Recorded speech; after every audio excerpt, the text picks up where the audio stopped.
Well, good morning everybody. My name is Chelsea Patton and today we are going to be looking at some yard techniques. It's end of March here and we've got a nice brisk morning. It's a perfect time to start gardening and planting your bed for the upcoming spring and summer season. So today actually is the first day of spring, so I'm happy to get started at my yard. We're going to take a look at what the effects of rain can do to the yard and some of the maintenance that you have to do, as well as some great planting techniques. And this is Maddie, my daughter, and our helpful aide today that's going to take us through gardening at home. All right, so one of the first things that you want to do before starting to work in your yard is definitely take a good survey. Some of those things that go into effect are going to be rain, temperatures. We've recently had a whole lot of rain and you can tell how moist the soil is. This actually breaks it up nice and loose and makes it ideal for planting.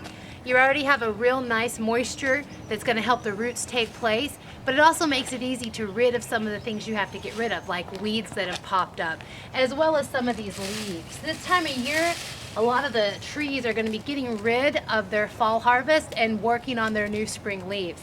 So we're definitely going to want to take some time, rake up some of these leaves, pull some weeds, and get our soil that's nice and moist ready to take on some new plants. All right, so before we begin raking up the leaves, we definitely want to make sure we invest and put on a really good pair of gloves. These are the Wonder Groups. They've got a nice vinyl rust palm siding to them. So not only are they nice and tight and form-fitted that allows me to have a better grip on my tools, it also is going to protect me from things such as thorns and sharp branches. One thing I love about these gloves is since they are so tight, it keeps the dirt from getting into my hands. Surprisingly, they stay pretty clean. So I'm going to rake up some of these leaves and get our garden ready for planting. So while it's important to clear the leaves off, let your soil, let your plants breathe, a little bit of leaves, they're going to decompose and help make your soil even more nourishment for your plants, rich, dark soil. So a few leaves, not a bad thing. Once you've had the opportunity to survey your land and your garden, you've gotten it all cleaned up, raked up your leaves, pulled out your all of your weeds in the yard, now's a good time to go do my favorite part, which is go pick out some new plants and put in your freshly ready to go manicured garden. So here we are checking out some of the annuals, and there's two types of plants. There's perennials and annuals. Annuals are going to be seasonal, which means they're not native to the climate that you're in. So here in Texas, an annual for us is not going to come back. A perennial in Texas for us and during our different climate zone, those will come back. So the particular flower bed that we're buying plants for doesn't get a whole lot of sun, so we're definitely going to focus on some inexpensive annuals to give it some nice spring color. So these are some of my favorites. These are petunias. They do fantastic. They're very adaptable to different light climates such as sun, shade, and partial sunshade. And the great thing is they don't have a big price tag, but they provide lots of color. So we plant these, they should last the whole spring season, giving you a good 2 to 4 months of growth, fill, and color for your garden. So one of the common mistakes in picking out plants is that people want to get plants that have a lot of blooms already. The problem with that is that since it's already bloomed, they're going to unfortunately die and fall off soon. So when you're getting new plants, you want to look for buds. A plant that has a lot of buds on it, soon to come, gonna sprout soon, 1, 2, 3. 3 soon to bloom and 1, 2, 3 soon to grow.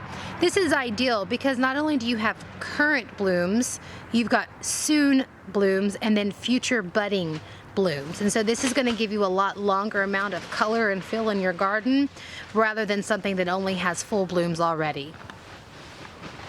Now that we've got our plants back home, we've arrayed them in our garden bed kind of in a plot where we're going to want them to be permanently planted. I like to spread them out so I can get a visual of what it's going to look like once I plant them. It's a good opportunity for you to move things around and get a good idea on what to expect. So my daughter's birthday, who you guys met earlier, is Memorial Weekend, and so this being our annual bed that we switch out regularly, different seasons with different plants, we went with the red, white, and blue theme. So we've got our row of our purple or blue, white, red, and then we repeated that pattern. So I'm going to go ahead and get started on planting them.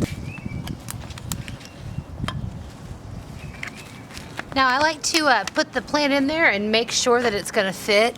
Be careful because sometimes your soil will fall back into your hole. Just dig it out with your hand. You're gonna have clusters of roots on all of your plants. You're gonna wanna break these up, not firmly.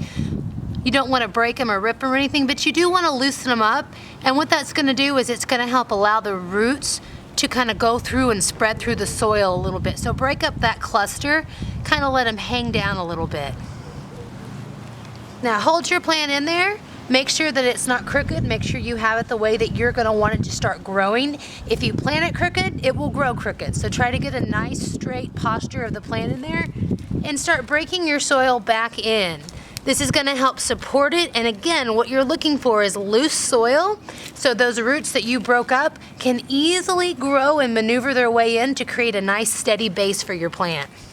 We got all 36 plants in the ground. It only took maybe 20 to 25 minutes to do so you can get a lot of plants done in just a short amount of time. Now whenever you take a look at your garden, it may not look like much now, but a little bit about plant history, you can expect about 25% of your plants, at least of this type of plant, not to make it, and that's completely normal.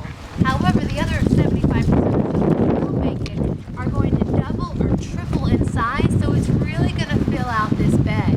Not only are you going to get a lot of feel this way, it's also going to get a lot of growth. So you're going to see these really pretty, bright, vibrant red, white, and blue patterns in this bed.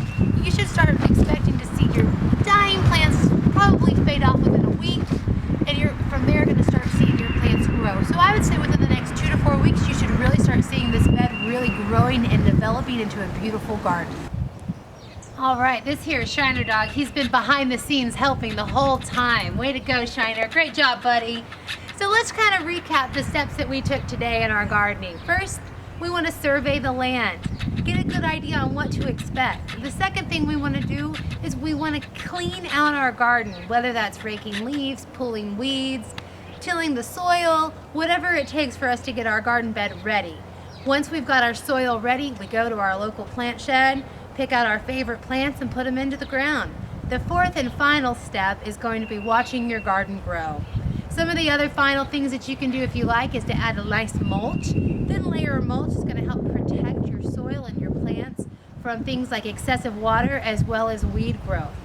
Here in Texas this time of year, not a good time for mulch just yet, but once we get past our April showers and May starts coming around, it may be a good time for me to consider doing that. Thank you for your time today. Again, I was Chelsea Patton, and this was Gardening at Home.